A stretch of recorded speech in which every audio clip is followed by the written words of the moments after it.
the Shield break up like B2K? Seattle is not here for the disrespect, and the Brothers of Destruction make an appearance. All that and more on Raw After Show on AfterbuzzTV. Tune in. You're tuned in to AfterbuzzTV, the ESPN of TV talk. Now, let the buzz begin. Turn up the volume, Tony. Give it away now. Give it away, give it away, give it away now. Just give it away. Oh, let's turn that down. Here we go now. Tell me what you really want to do. What's up, y'all? My name is TK Trinidad, and yeah, like I said, every show is a different show, and the show is no different. We have a very special guest. Oh, I was waiting on No, I got you. okay. I got you. Okay. I like that pause. I'm trying to, incorporate dramatic pauses in my interviewing now. Okay. Very special guest, Steve Kaufmann, in with us. Thank you for having me. This is so much fun. No problem. This is a timeless Raw. A timeless Raw. Yeah, it went on forever and a day. Oh, MG Geek says he'll pass on these two. Okay. Good for you. Goodbye. So, anywho, what do you think of Raw?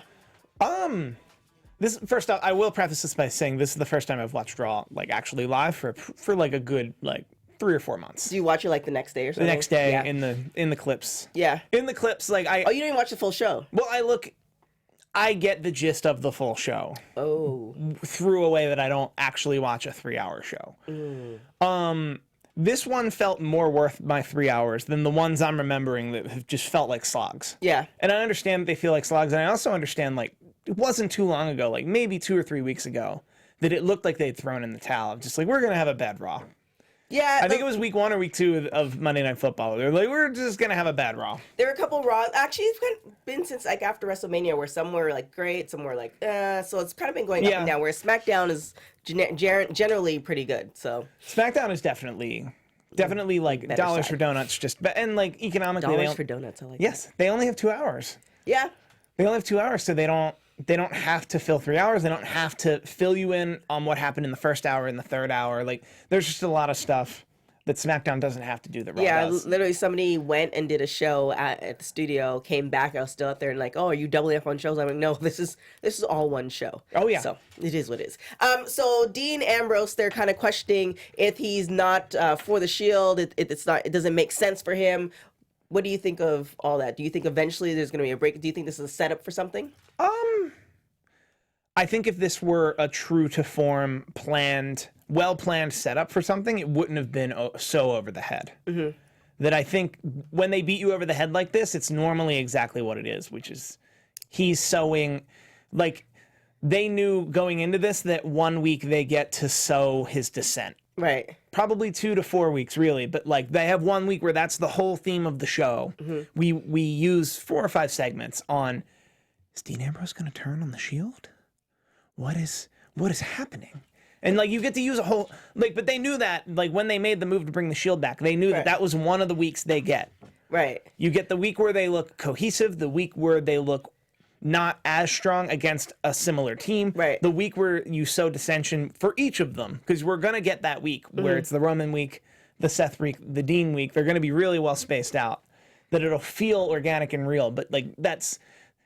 When you put this together, you immediately make a grab bag of things you can do week to week, segment to segment. Right. And this Dean Ambrose one, I think, is well done. I've always liked Dean Ambrose on the microphone. I think it was unfortunate what happened when he was world champion and he went on a podcast and some stuff went down. But I think he's always been an undervalued player there, and I think he's had the strongest character. So you're saying that eventually they're setting up for them to break up? Because it feels like when he was injured, it was they were, everything was kind of in place for them to dominate. Yeah. And now he's back. It's okay, well, you guys are going to be together for just a little bit, but, fooled you, WWE Universe, we're going to separate them again. Oh, I don't think that. I think at the minimum, we get them as a team up through to the Royal Rumble. Okay. Because that's the trigger you have to pull. Mm-hmm. Because we're not going to have any type of brand shakeup or draft to take one of them away. That's the only way you could really take one of them away. Right. And even then, personally, I think you could keep them a team heading into Mania, just 3 people doing 3 separate things. Right. And then one of them gets drafted away to SmackDown, or 2 of them get drafted away to SmackDown, and then you never actually broke up the Shield so much as they just didn't appear on the same show. Oh. That I want that to happen, though. It depends on which way they want to go. I would also not be opposed to Dean or Roman turning heel on the other two and getting that heat. I also wouldn't be opposed to doing, I guess, what you would call a Miz Morrison. Right. Because remember when they broke up, it was years upon years ago, they broke up Miz and Morrison in a draft, and then the Miz immediately attacked Morrison. And was like, I'm better than you, I'll be better than you. By the way, you'll never have to see me again. Like, it was perfect for him. Like, you could see the best of both worlds. That He shows up at their wedding. They're of course. They're a face group right up until they break up, and then one person becomes a heel. I'm not looking forward to that, but we'll see. I'm looking forward to that because the actual Shield gimmick is so transparent to me as a ploy to make us like Roman Reigns at all. That, like, I really need a lot of distractions because if they're in the ring just doing their normal Shield stuff, all I can see is, like, they literally need 2 bodyguards to make us cheer Roman Reigns. Well, I mean, that's what it, like, we've seen Roman Reigns by himself, and I think no matter what happens, people are just not gonna like Roman Reigns. But unless we just get to the point where it's just like, okay, fine. Like, you just kind of beat us over the head to death with it. It's like, okay, fine, we'll like them. I'm sure there's a supercut of me saying these things of what you could have been doing the last 3 to 5 years to make us not like Roman, or to make us like Roman Reigns more than we currently do. They've made no attempt to do those things. So it's clear that they don't. It's clear that this is their guy, and they're going to move forward with it. You either have to live with it or not live with it. And I think like I enjoy the Seth stuff and the Dean stuff way more than the Roman, because Roman just doesn't. As he's really nice to look at, though. Well, because he as a character, he doesn't make any sense. Seth Rollins and Dean Ambrose are just such well fleshed out, developed characters, that make sense week to week. Do you think that's a Roman thing where he's trying to figure it out, or is he just kind of going with what people are saying he should do? I think honestly, I think that's a Golden Boy thing. I don't think it's even his fault at this point. Okay. Like, John Cena could tell you that, like, at a certain point, they're just going to call, oh, he's a controversial world champion because he's been on top for so long in a time when you probably shouldn't have somebody in the top spot for, like, a decade. Right. That, like, we're not in a time where that can even that should even happen, and, like, you'll have a lot of dissent. Like, I'm sure if Hogan existed now, he would have such dissent. Right. And I'm not even talking about the other stuff. I'm not even talking about bankrupting Gawker. I'm just talking about Hogan as a character presented on television. He would have a huge amount of dissent from adults that were watching the show that found it predictable. That I think it's a Golden Boy problem, which is why I think we like Dean Ambrose and Seth Rollins so much, because they got to be next to the Golden Boy but never be the Golden Boy. So it's okay. It's a plight Dean will have to, or Roman will have to deal with. So what happens is Baron Corbin, he comes out, he gives Dean Ambrose 3 options. A match against Roman Reigns, a match against Rollins, or a match against Strowman. A match against Roman Reigns for the Universal Championship. Right. This will be important in about 3 minutes. Now, but do you think that if he gave him the or what do you think Dean should have done? Oh, I think Dean should have faced Roman Reigns for the Universal Championship. If he were the straight-laced white meat babyface as like Roman, if the tides were turned, if Roman Reigns were that way, right? Roman Reigns, oh man, he's my brother, he'll get it. Right. Dean Ambrose isn't the normal straight path babyface. He's the laissez-faire, I do what I want, I don't actually care about anyone or anything. Right. And he finds a way. Except for Renee. Well, yes. Well, we don't hear him speak. Well, no, I'm sure he does. We don't hear Renee. We don't hear him call Renee's matches. Which is kind of her bias on commentary is getting to a point where that has, like, we need to start paying that off, right? Well, it's kind of like week to week. She's like slowly, because when she first started, it was like, wait, aren't they married? Like, why aren't you saying anything? And then sometimes she adds little tidbits in, but I feel like we all know. So you can't afford to be biased because. Well, no, but what I'm because no one has like flippantly called her out yet. Right.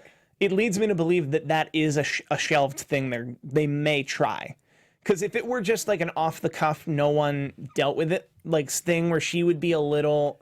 she would just weigh on Dean's side a little bit too much. Right. Corey would have called her out by now. Like, well, we all know why you said that, Renee. Which is like, we've never heard that comment yet, which leads me to believe they have a plan. Oh, okay. Hopefully they do, because I'm getting annoyed. Well, no, like I said, this will all be fine if they pay it off. If they never pay it off, I'm like, this is weird. So, Seth, Dean doesn't choose. Baron Corbin chooses for him. So it's Braun Strowman against Dean Ambrose. How do you like this match? I like this match a lot. I don't know. I like Baron Corbin. However, I don't like that they border between him being a non-playable character and a playable character. I just want them to... If he's the general manager of Raw, I want him to just be like Regal was the general manager of Raw, where he was just, I'm also going to wrestle. I'm an active competitor and the general manager. I can walk and chew gum at the same time. How dare you question my authority? Like, and I know they're going a different way with Baron Corbin, but Right. I want to understand why Baron Corbin can be the general manager and also wrestle without any of pretty much the authority he actually has. Because Dean Ambrose said it best, where he's a babysitter. Right. And I think GM of Raw is also, on screen-wise, one of those terrible positions that you're never actually the GM of Raw. Like, Until something happens. Shane McMahon hasn't said anything to Paige since WrestleMania about anything she's ever done. Right. Stephanie McMahon rolls up on Raw like every other week and sticks her hands in. But like I'm saying, like even storyline-wise, like GM of Raw is a really rough position to be, because you don't actually have authority. You don't actually get to look like you have authority. Whereas, say what you must about Paige. Paige makes a match, and then the match happens, right? And then no one on a higher scale than Paige criticizes Paige. Well, like Shane or Vince would be the only two that could criticize Paige. They don't do that. They don't say anything. Well, it's clear Shane's kind of doing some other stuff. Of but course. I feel like with Baron, his position, I can't see it. Even if he was on SmackDown, I think he's perfect for Raw. He needs somebody to call him out on his BS, because he acts like a douchebag. Yeah. And it's a perfectly well-oiled douchebag compared to what he was doing before. This is amazing for him. Oh, no, it gets us talking about Baron Corbin in multiple... They found a way to use Baron Corbin in multiple segments. Yeah. Which was something they weren't... Like, a year ago, he would come out for his match and then come back. Yeah, he would look like one of those people like, oh my gosh, I'm going to do this match and lose, and then, like, sulk and cry about it. Or win. Like, he's Apollo Crews in that regard, where it's... Oh gosh, let's not talk about... Well, but I'm saying in general that, like, Apollo Crews always needed someone like Titus O'Neil who can get him in more than one segment. Right. Whereas we're finding a way to get Baron Corbin involved in more than one segment. I just need some rules. Give him some rules, damn it. Let me know. So another match that happened was Roman Reigns against Dolph Ziggler. How do you feel about this match? All right, so they cut to commercial. They come back from commercial. And for those of us playing the home game, which is apparently not all of us, Baron Corbin was about to let Dean Ambrose fight Roman Reigns for the Universal Championship. Roman Reigns is now about to face Dolph Ziggler. He decides, as champion, to hand the belt to the referee and make it a title match. Until Baron Corbin comes out and says, no, the title's not being defended until Saudi Arabia. Which is weird. Which is weird for a couple reasons. A, he is in cahoots with Dolph Ziggler to get after the Shield and Roman Reigns specifically. Right. So wouldn't giving Dolph Ziggler a title match, an unannounced title match on TV, where something can happen where he would lose his title, isn't that a good thing for Dolph Ziggler and therefore a good thing for Baron Corbin? Second, Baron Corbin straight up said earlier in the night, I'm going to give you 3 options, and one of those options was I will make Roman Reigns defend the world title. So my head exploded a little bit here, because I don't think there's anything wrong with a title match just happening on Raw. Yeah. Because this match with a title match, it would just get a couple more eyeballs. It would just higher the stakes a little. Unless... Tony in the booth, if you can turn on the AC, by the way. Unless it was a Stephanie McMahon call, unless it was the Stephanie McMahon call, and that was the game plan, so he couldn't veer from those tracks. Okay. That's the only way, but I mean, obviously they didn't say anything about Stephanie McMahon, but it might come up next week. You never know. I kind of feel like that was, because it made no sense. Also, Raw has a lot of loose ends like this. Like, did Braun Strowman ever actually cash in his briefcase with a referee? He didn't. No. He didn't. He handed it to Baron Corbin, and Baron Corbin put it there and never opened it in front of us. One of these days, Braun is going to show up with the Money in the Bank briefcase. Okay. And like Baron Corbin's gonna give it back to him. It's like there was never. I gave him a title match in Hell. That would be a great storyline. I gave him a title match in Hell in a Cell. He is still Monster in the Bank. Well, I mean, they still refer to him as that. Do they? Yeah. That's maybe I'm ahead of y'all. On WWE's website, they still refer to him. Then there, I think I'm onto something here. By the way, Roman Reigns, Dolph Ziggler had a great match. I don't think I'm one of the first or most avid Roman haters, but I will say I've always respected Roman the performer. I always think he's worthy of his spot. I always think when the bell rings, he delivers. It's everything else that's the problem. Yeah, it's one of those things where it's just like, I don't know if you can, don't know what you can do. With other people, I'm like, okay, well, here are some suggestions. You can do this and this and that. Obviously, nobody's taking my ideas, but at least you have an idea for it. For Roman, I don't have any, like, ideas of what, and I like him physically and as a wrestler, but I know I can see why a lot of people don't like him. Yeah, because he's a Boy Scout, but he doesn't look like a Boy Scout. Correct. And he's with a group that like tweens and was initially a heel group and like was cool, but Boy Scouts aren't cool. But you want your face to be a Boy Scout, but also be cool. And like you're just trying to throw a bunch of stuff into a bag that doesn't make a whole lot of sense. Yeah.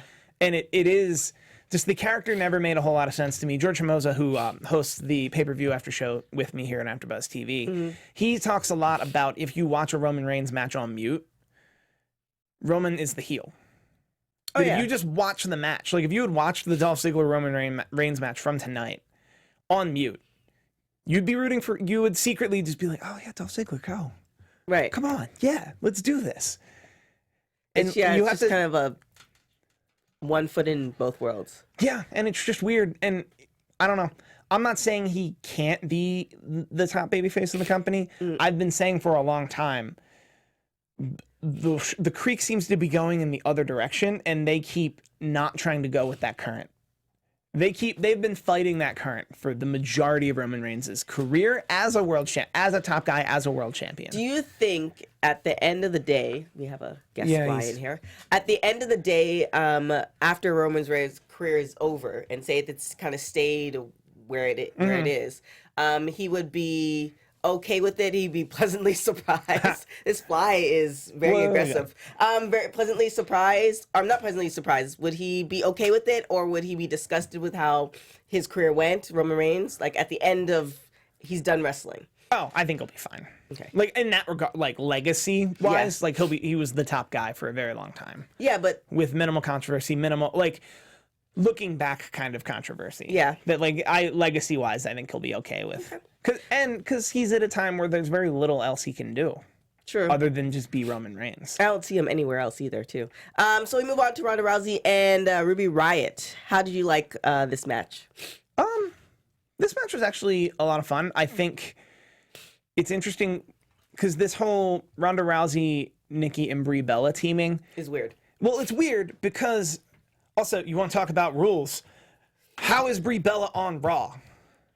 And like before last week, I'd have been saying that just storyline wise. After last week, I'm literally saying how like that would have been a perfect opportunity to just I've talked about this on the Smackdown show too, where I'm like, well then just tell us they have a contract with the USA Network or with Viacom or with Universal or like tell us that their contract is a Total Divas contract or an all-around WWE contract, and that's why they can appear on both shows. Well, I think they do have it's never been said. I agree. Yeah. Like that's the most sense in the world to me is that, but then they never get into it. Because I remember there was something about, not a contract issue, but them re-signing at one point, and I don't think obviously their contract's not like everybody else, because guarantee either after Evolution or after Survivor Series, they're going to disappear for a while. Of course. So their contract was obviously not like a Ruby Riott. Well, obviously Ruby well, just it's not started. a regular wrestler or performer. Exactly. Contract, so it's something a little extra. Well, yeah, because they're probably producers on a show that the network also, that WWE also produces that then goes onto a network. Like I understand that. You could explain that to me in one sentence, and they've never made any attempt to do that. Ronda looked great here. It's always been said about Ronda that like the little things that take people a really long time to learn, she gets them immediately. And what you would call big things, like bumping and selling and like actual like the day-to-day stuff that like Ruby Riott can do in her sleep. Yep. She's pretty much where she should be for like 2, maybe 3 years in. So like they always do have to put her in situations like this with someone like Ruby Riott that can really walk her through. Right. Like Ruby Riott was calling this whole match. The outside interference was good. I mean, us internet folk really wanted to see something about the Liv Morgan Brie Bella stuff, but there's nothing we could do because we're supposed to like Nikki and Brie Bella, in spite of the fact that we don't. I don't. There's a lot of people that don't. The hate that they got last week, I believe, it's still. I think just because they don't like them, they got more hate than usual because wrestlers do get injured. No, I agree. My issue is that, speaking of being a golden boy or golden girl, what they want to say is she was unsafe in that moment. What they're going to say is those kicks are unsafe. Whereas those kicks are safe. She was unsafe. And I'm not even saying Brie Bella. I'm not like touting the band that Brie Bella's unsafe all the time. How dare any? I'm just saying like in that moment, Brie Bella was unsafe. She probably owned up to that internally and is working toward it and is working hard to be better. But I think mistakes happen. She's been doing it for so long too. Yeah. So I mean. Yeah, I don't know. She's back. So. Ronda looked great in this match. I will say that. Yeah, I mean, it's one of those things where she is progressing, but I feel like they need to either I know they can't put her in NXT, obviously for obvious reasons, but it's not now. Not now. But I don't know if I know she's doing some live shows, but there's just this thing where it's like I definitely want to root for her, but she needs more time behind the scenes because you can kind of see her, Ruby walking her through the match. Yeah. So it's one of the things I want to cheer for her.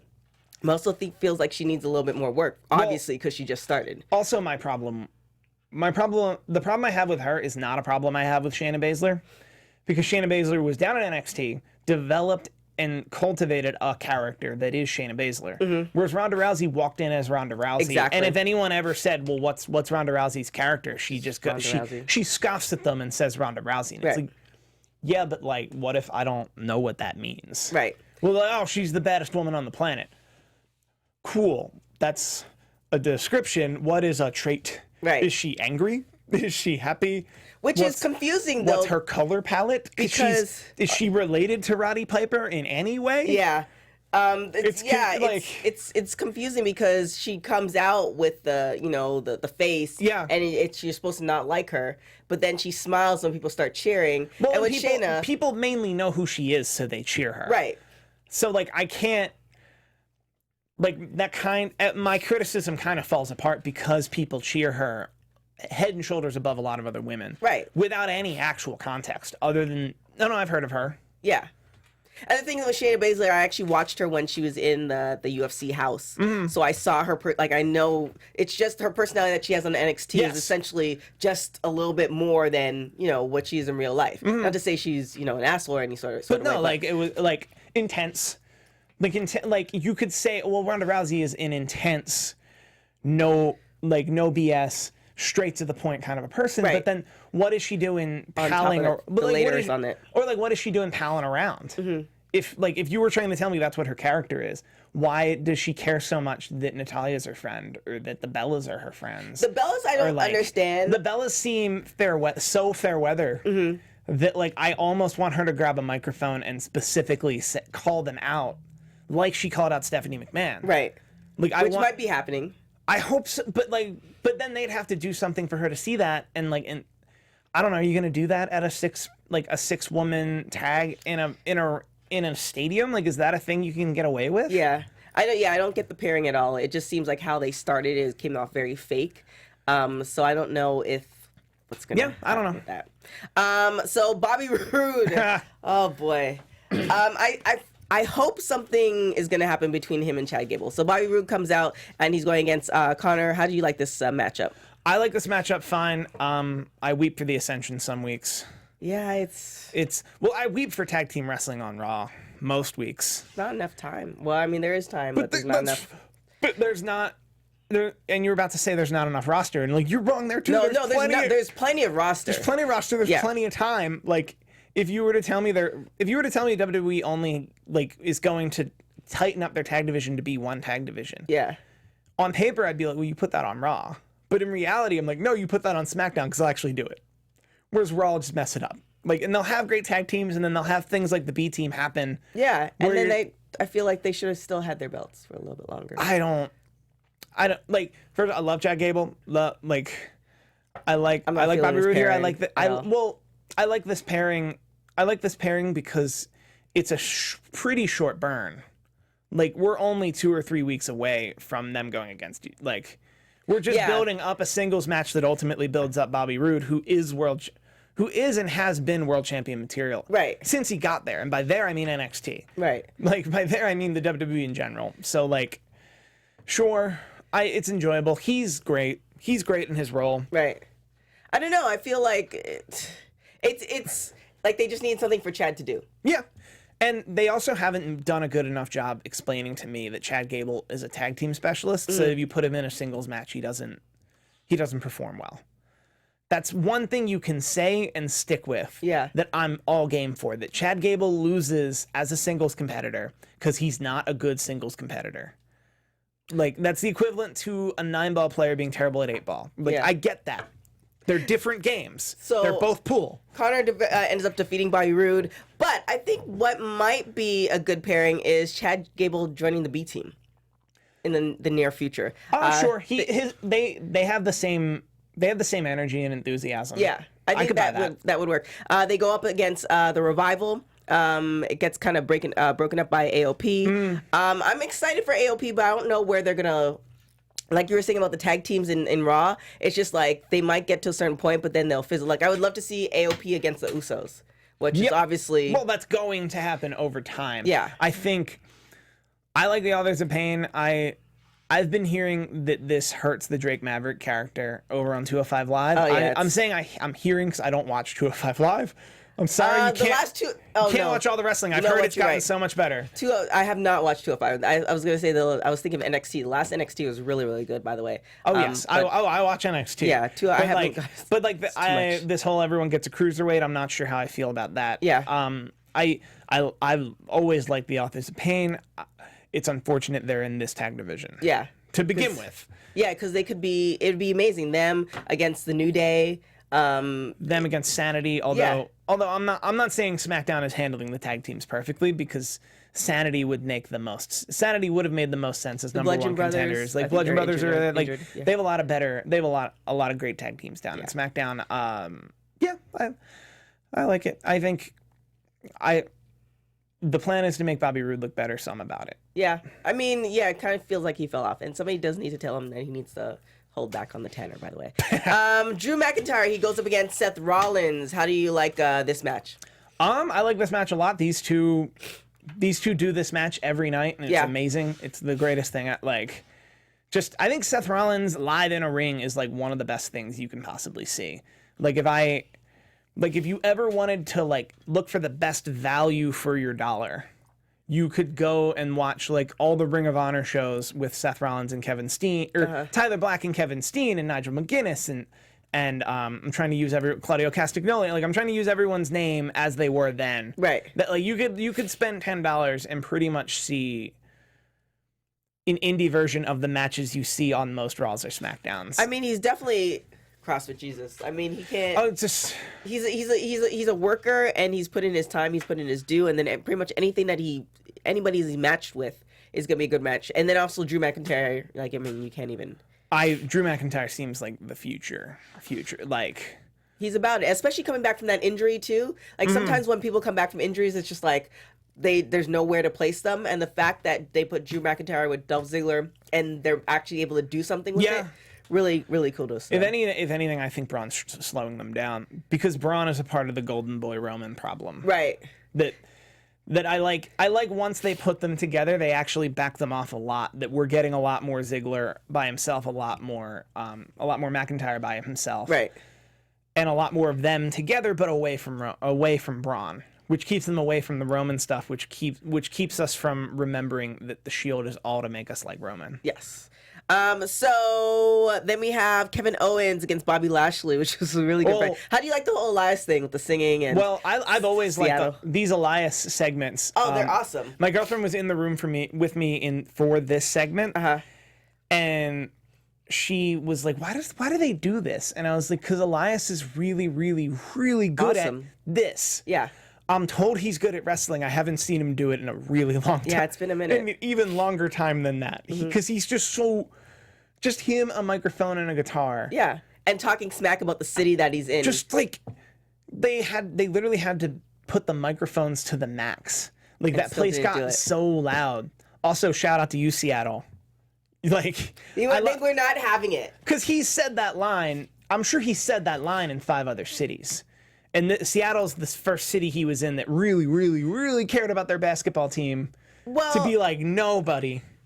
He said something. Well, he says the thing I like about the segment is that every city, it's not the same line. It's like whatever's kind of going on in that city, which is good. It's topical. I mean, the Heat line. The diss the local team line. Yeah, I mean, it was done so well, and the fact that you could see Kevin Owens and Elias trying to figure it out. I can't wait for him to be in Oakland in the next 10 or 12 months. And talk specifically about how bad the city is that the Raiders left. Oh boy. Because that's that heat. Y'all can have it. Oh boy, yeah, Oakland it might be an issue. So Bobby Lashley, security. Leo Rush comes out. Kevin Owens actually ends up defeating Bobby Lashley because Elias comes and tries to take over Leo Rush. Bobby Lashley sees that. Kevin Owens rolls him over, and it's pretty much a done deal. I like Leo Rush here. I think we're awesome addition because Bobby Lashley by himself wasn't really going. Well, Bobby Lashley as a face by himself is like the most least interesting version of Bobby Lashley I can ever imagine. Thing with the sisters and telling the stories, it was terrible. That was the literal worst. That I'm like, why are we? I've long held a belief since Bobby Lashley showed up after Mania this year. They just tried to sign Bobby Lashley and they didn't actually have a plan. They didn't actually know what they wanted Bobby Lashley for. They just knew someone somewhere wanted Bobby Lashley. Oh yeah, because he's still. And ever since WrestleMania, they really haven't had a plan for him. And I guess the plan is for him to win this crown jewel. Oh, to win this tournament. Okay. No, that's a pure guess on my part. That like who else would they do that with? Because last time they were in Saudi Arabia, they gave it to Braun Strowman, and that was a literal crowning of the next guy. So it was very clear that time they were in Saudi Arabia and they had the 50-man over the top rope, biggest, greatest, baddest Royal Rumble ever. This year, this time, God, because I heard early reports they were going to do a King of the Ring, and now you're hearing about this tournament. That would be kind of awesome. I wouldn't be shocked, which is funny because we're like literally 30 days from it. But within 30 days, I wouldn't be shocked if they put together a 64-person tournament. Like with feeder match, with like house show matches feeding into the actual bracket, and like it would be ridiculous. It would be ridiculous, but also in their style to just be like, after they get through with Australia, Vince is on the plane and goes, 64-man tournament. I can see it. The biggest, baddest tournament we've ever done. So Bayley goes up against Alicia Fox, which leads me into, I don't know if you got the sounder, Tony, but TK Boudoir. Alicia Fox. She, every week, the hair is phenomenal. The outfit's amazing. I don't know what she did in her time off, but her body looks banging. She's just, she takes the cake. Oh, Whoever's her stylist is doing the deal. I agree. Alicia Fox is it. All right, Tony in the booth. I like that. Tony knows. So yeah, she's just phenomenal. I mean, Bayley ends up defeating Alicia Fox. I do like the pairing with Alicia and Jinder Mahal. I like this pairing a lot too. I don't know why, but I do. I don't know how I feel about them making Mixed Match Challenge so much canon at this point. And it's going all the way till December too. Yeah. Wait, what? Yeah, I thought the final, or no, TLC is in December. Never mind. Oh God, that's so long. Yeah, it's very long. It's some weird round robin. Yeah, is it like double limit, like 3 strikes you're out round robin? Something like that. And then you also have the Mae Young Classic. You have so much. Like I don't understand. I know this is kind of the year of the tournament for them. There's a lot going on. Because like the UK women had a tournament we're not allowed to talk about, and like a lot went down. Yeah. tournament-wise. I like Alicia Fox a lot. I think she's super underutilized. That's what I was gonna say. I'm hoping that they eventually use her for something versus like, hey, just plug you in this place. Well, they need to get better at writing more than one women's segment. Not storyline, because they're good at having 3 storylines and just picking whichever one up they like. They're not great at furthering them week to week in a realistic fashion, like the Bailey Sasha stuff. Yeah, that was terrible. But they are actually really, really good at keeping the, like, making everyone has their thing, and then their thing will conflict with another person's thing, and it's just kind of there. Yeah. Their problem is keeping up with it week to week and using the allotted times to really put that over. Yeah, because there's so many women that we haven't seen too, which is, I mean, the rumor has been kind of cycling again that there's gonna be a women's tag team that's gonna happen in Evolution. And there's. You think no? A belt design would have leaked by now. Okay. There's no way we wouldn't, like, an actual women's tag team division. Yeah. And then where would you put it? It would travel across both shows. I'm not. No, I'm hoping. But I'm picking apart this leak. I don't think this is. I read it last week before Women's Wrestling Weekly. That was kind of the game plan. That's what they're hoping to do, which would be an awesome addition. Yeah, the belt might have leaked by now, but I mean, it feels like there's a lot of women that are not getting used. Oh no, I agree. There are a lot of women not getting used. I think I was never a big proponent of the women's only like weekly show. I was a huge proponent of a WWE Network Live, where it's an hour, like it's kind of an hour grab bag show where you do house show, like you start. Like the main event type thing. Well, not necessarily main event so much as like kind of like a WCW Worldwide, like not a clip show. Not a clip show, but you'll have exclusive matches. But they won't be like, oh my god, it's a main event. Like, we have to book a main event so much as you tape all your house show matches at the quality you can tape a house show match. Right. And then every hour, or then 1 hour every week, you just kind of say, this WWE Network Worldwide, this happened in the UK, this happened down... That would be kind of awesome. Like, NXT is touring Australia, this happened down there. Right. WWE is over in Toluca, Mississippi, and like we're actually gonna play you a real old match we played on our first episode, and like kind of just a grab, like you watch it every week because you literally don't know what they're gonna show you. They might show you something awesome that with someone you may not have seen normally, and then I don't know, that would get people out to house shows, right? Because then you would know, like, oh man, like they actually do some stuff there. Like they do some real cool stuff. Like they had Casey Catanzaro and Ricochet team together on a house show. Oh, really? Which was that recently? That was very recently, like two or 3 weeks ago. And like they debut, like they do they do a lot of cool stuff on house shows. Yeah. That if you had a show every week, that maybe one of the cool things they've ever done on a house show would turn up on that hour show. Right. I would watch that hour show waiting for the one cool thing. Yeah, the house shows tend to be a little bit more I don't know if the right word's lax, but definitely a different I know there's a different match style to a house show match, but then you cut it together. I would definitely watch it. You have a hard camera. You like they're already like NXT is already taping on the house shows. Yeah. Like it wouldn't be that hard for them, and that's a good way to try out production people too. I'm just pitching y'all ideas. All right, so another big thing that happened is Brothers of Destruction attacked Triple H and Shawn Michaels. So this is all setting up. Are you going to be getting up at 5 o'clock in the morning on Saturday? It's 5 o'clock Eastern. Yeah. So we'd be staying up till 2. Sorry, staying up till 2 a.m.? No. I don't believe so. Yeah. Speaking of how, like I just talked about how I would watch a house show. I would not just watch a house show. Okay. The biggest, baddest house show they've ever done. It's a house show. A bunch of 6-person tags. Really? Just like the SmackDown stuff is actually really. The SmackDown matches are actually really money right now because they're actual singles matches where titles might change hands and things might actually happen. It's the Raw side that's a lot of just like these 3 people and then these 3 people. Yeah, they're just kind of throwing stuff. There's so much going on. So you have Australia, you have Saudi Arabia that they're prepping for, that they're still like announcing about. Then you have the Women's Evolution that they're still talking about. You have Alexa Bliss that talked about it during Raw. And it's just like you have so much going on. TLC, Survivor Series, which they're probably going to start prepping for in the next couple weeks. So it's just kind of like... How would they prep? They're prepping for 2 stadium shows. They don't have... Well, that's what I'm just saying. TLC and Survivor Series are going to be such afterthoughts at this point. Well, I'm just saying, like, as far as not prepping for, but they're going to just start kind of trying to roll in the stories, which is not going to be that good anyway. Fair. So it's just one of those things that they have so much going on before, the day Jesus gets born. So it's just like, why I don't say they. I'm not saying they shouldn't go to Australia, but what they're trying to put into it, I don't get it.